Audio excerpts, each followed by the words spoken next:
دیر پہلے میں نے دیکھا کہ یہ ایک اگر دور سے آپ کو نظر آ سکتا ہے تو یہ میرے پیچھے کریم آقا صلی اللہ علیہ وسلم کی جائے پیدائش کی جگہ ہے۔ وہاں پہ ایک عربی لال رومال والا اور ایک سیکیورٹی گارڈ جو ہیں وہاں پہ بیٹھے ہوئے ترکیوں کو وہاں سے انہوں نے نکال دیا اور کہاں سے کہتے ہیں کہ یہاں سے دور بھاگو۔ اب پتہ نہیں ہم اس کو کیا کون سے الفاظ میں ہم اس کو ڈسکرائب کر سکتے ہیں یا پرابلم کیا ہے یہاں پہ نبی کریم صلی اللہ علیہ وسلم کی جائے پیدائش کی جگہ پر یا قریب میں بیٹھ کر ذکر اذکار کرنے میں کیا پرابلم ہے، حضور صلی اللہ علیہ وسلم کی عظمت اور شان و شوکت بیان کرنے میں لوگوں کو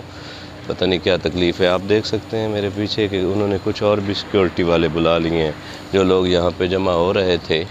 انہیں وہاں سے بھگایا جا رہا ہے یہاں پہ، لیکن پھر بھی یہ ترکی کے کچھ لوگ وہاں پہ موجود ہیں۔ آپ شاید دیکھ پائیں، یہ دو گروہ میں، ایک ادھر لیفٹ سائڈ پہ اور دوسرا رائٹ سائڈ پر بیٹھ کر حضور اکرم نور مجسم صلی اللہ علیہ وسلم کی عظمت اور شان و شوکت یقیناً بیان کر رہے ہیں۔ اور یہ جو ہے سیکیورٹی والے یہ بھی پیچھے آ رہے ہیں، جو تیرے در سے یار پھرتے ہیں وہ یوں ہی در بدر خار پھرتے ہیں، دل کو جو دے عقل خدا پھر تیری گلی سے جائیں کیوں۔